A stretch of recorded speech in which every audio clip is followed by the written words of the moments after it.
We have this 2021 Jeep Renegade.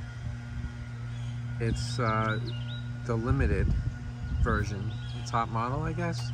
It's actually a loaner car, and we've had it for quite a while, so we got a pretty good idea of how it is to live with one. So I'm giving it back, so I figured I'd just do a quick review on it.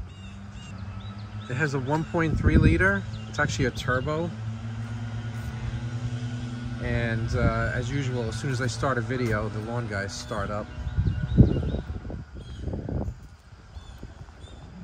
My wife's the one who's been driving it. She likes the size of it.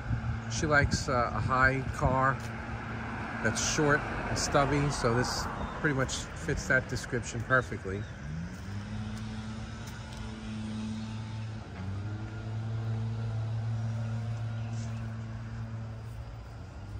So it has all the options. It's got the leather, heated seats, the big screen. I don't think it has navigation.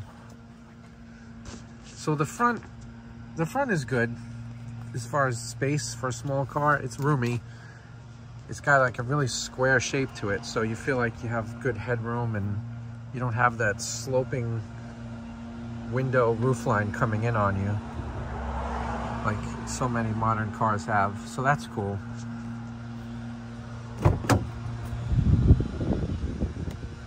Back, it's good size for the kids. I never really sat back there myself. The thing that I dislike is the cargo area, which is quite small. You know, it has this cover which you can remove, which is kind of a pain. It's awkward to get it out, but when you close it down, as you can see, like, you don't get much space. The cargo area is pretty small.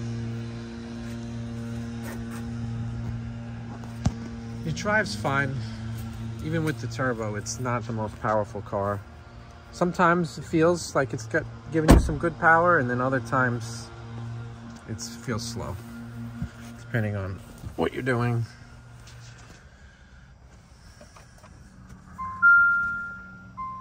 Oh, and it has all these features, like the collision warning type of features, which I've never had in a car before, and I'm not a fan of. I mean, maybe I have to get used to it, but even there's a switch where you can turn off the lane departure. You could turn it off allegedly, but it's never really off. And it does this weird thing where you could be, like, I could be making a left turn at a huge intersection, and there is no car within 75 feet of me that's moving, and the thing will start beeping like crazy. So I don't know what that's all about. It's kind of startling when you're not used to it, and it's like, what's happening? And you just kind of start slowing down and looking around, which is very distracting. It has this other really annoying feature where you have to keep both your hands on the steering wheel. It'll let you get away with it for a little while, but if you start driving with one hand, I don't know if it's a minute or how the timing works, it will loudly start beeping at you, telling you have to have both hands on the wheel for that to stop. Another feature, which I'm not a fan of, is if you don't have the seatbelt on, not only will it chime, it will put the emergency brake on the car, the parking brake. So, for example, one day I just had to back the car out of the driveway to get my other car out. So I was just simply backing out into the street and parking in the street. And it let me reverse all the way out into the middle of the street, and then it locked the parking brake, and it would not let me go forward or reverse. And until I put the seatbelt on, which to me is dangerous, because what if a speeding truck was coming down my street, and now I'm like fiddling with the seatbelt, you know? I understand safety and all that, and I always wear my seatbelt driving, but I don't usually wear it when I'm moving the car around in and out of the driveway. Seems silly. It does have the CarPlay and Android Auto, which is a nice feature too. And it's a nice big screen. Being so close too, it's plenty big. It has these different modes for the four-wheel drive situation, I guess. Never tried that out, never went off-roading or anything.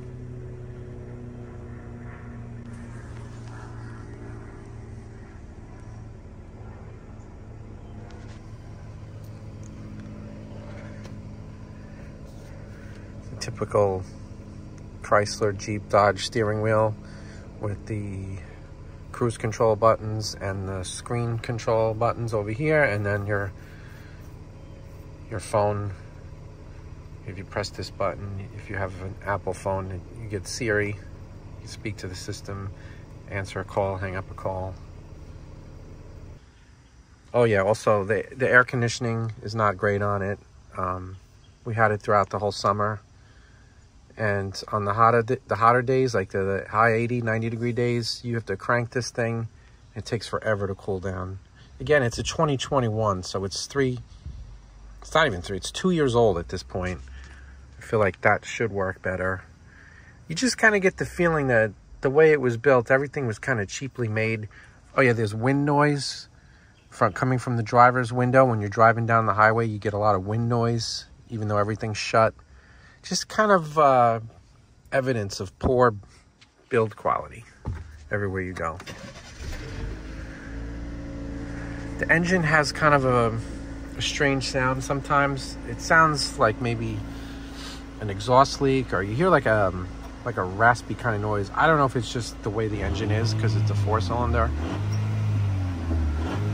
You hear that buzz, that zzz.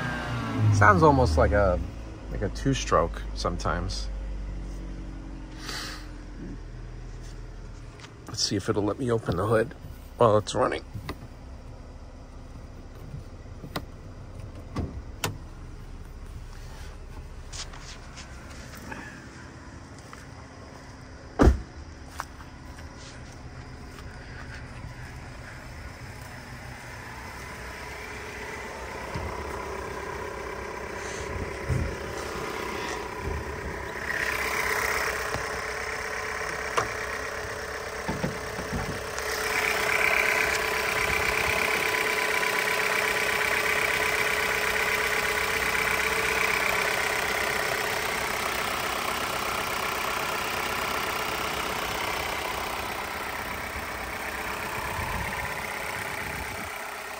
So I guess overall, it's a decent car if you can get past all of the safety features, which I wish you could completely turn off.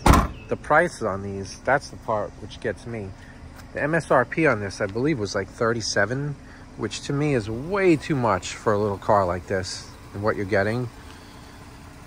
It seems to me more of like, it should be like an under 30 car, even fully loaded. But you know how prices of everything is right now. Everything's gone crazy. So overall, this would not be a car for me. I mean, this got very specific kind of styling that maybe some people would like. I'm not a fan. And just the overall feel of it is just low quality. But anyway, if you're interested in one, I would go check it out and see what you think for yourself. But personally, I'm happy to give it back. My wife, she kind of has mixed feelings on the car too. Oh, it does this other strange thing. It's happened to both of us. Randomly driving down the highway, and all of a sudden the steering feels like it just lets go. Like the steering has a firm feel on the highway, and then you could be driving, all of a sudden the steering feels extremely loose, almost like the steering wheel is disconnected from the wheels, and you start to float ever so slightly. You start drifting, and it's like, oh my God, am I going to lose control of this car? And then it catches.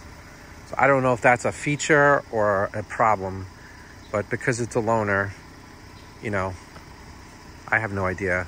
I'm not looking into it. Just some things to be aware of.